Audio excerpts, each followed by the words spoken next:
Hey everybody, Rob Crouch here again with Dwelling Reports. And today we're continuing our series on how to get the most out of your Dwelling Reports subscription. So today we want to talk about a feature that our users actually suggested to us, and we're so grateful they did.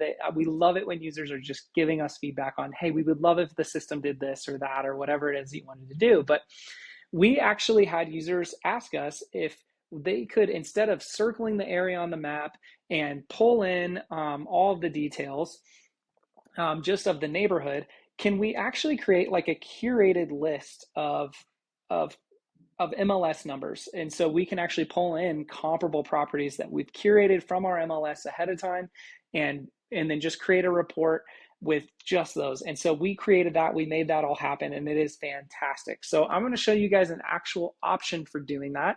You can always create a report just by circling an area on a neighborhood and adding your parameters if you want to and hitting go. And you can actually just drop in a bunch of MLS IDs separated by commas and hit go, and it will go into the MLS. We'll pull those together and just put together a dwelling report with just on those properties. Or you can do both. You can circle the area on the neighborhood on the map or outline it, and then you can drop in some MLS IDs from outside the neighborhood of really good comparable properties. And so let's actually go about the process of doing that. So I'm going to go ahead and make this smaller here. And we're going to add a fake person here, or maybe you don't think Patrick Starr's fake, but great. And this is a really unique property. It's in Red Fox neighborhood, or Fox Hills neighborhood, which are generally sitting on half-acre lots. They're 4,500 square foot houses built in the 90s. And it's not a lot of homes selling there. So you got to pull in some comps from outside the neighborhood. So let's go ahead and actually do both. So this is how you switch. So you can come in here and you can hit MLS ID search, and you can just, drop in some MLS IDs separated by commas here, or you can do both. All right. So I'm going to do the both option for this property so I can paint the best picture I possibly can. So this is Taft Canyon. This is Fox Hills. These are slightly different over here. These are on acres, 2 acres, 2.5 acres. So I don't want to bring those ones in. So let's go ahead and just draw on the map. We're going to just draw Fox Hills. Great, and I'm not going to provide any other parameters. I just want to see everything that's sold in Fox Hills as of late, going back 2 years. But then I'm also going to drop in this list of MLS IDs. Oh, that ain't it. Hang on one second. Let's come here. Here's my MLS IDs. All right, so the system's saying, nope, that didn't work. Let's see if it gets this MLS IDs. It should pull it right in. So it's going MLS. It's actually seeing like, are these actual valid MLS IDs in my MLS? And it is. So great. I have them all there.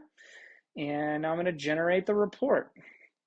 So the system is, again, it's searching everything in this mapped area. And then it's also going to bring in all those MLS IDs into the report.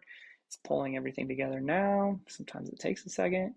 Beautiful. Okay, so here's the property, and you can see my mapped area, and then I have some properties that I pulled in from outside my area, even over in this area, so pretty far away, which is pretty cool. And so you can see, because I hand selected, the trend line is really, really good in here. And this was the client's property. And let's see here.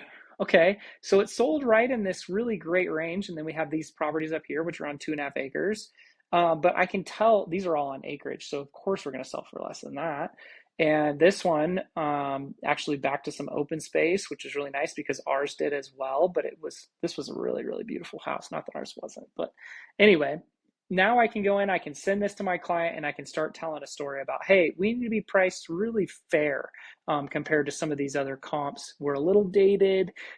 We have some things like that. And I can just tell a story as an agent without a lot of effort and coming in here, and I can just put it in this beautiful report. And then again, as always, I can send this report, copy this link, drop it in an email, have my client look at it, or sit in front of the coffee table and have them look at it. So that is how you go about dropping in properties via MLS ID or doing a search of both. So I hope that's helpful for you. This is a really great feature. Thank you to everybody who gave us these awesome suggestions on how to drop these in. I think this was a great value add for Dwelling Reports users. So thanks again to everybody. I hope you guys get all your Dwelling Reports out to everybody. I hope you have a successful year. If you have any questions, feel free to reach out to us. We'll see you soon.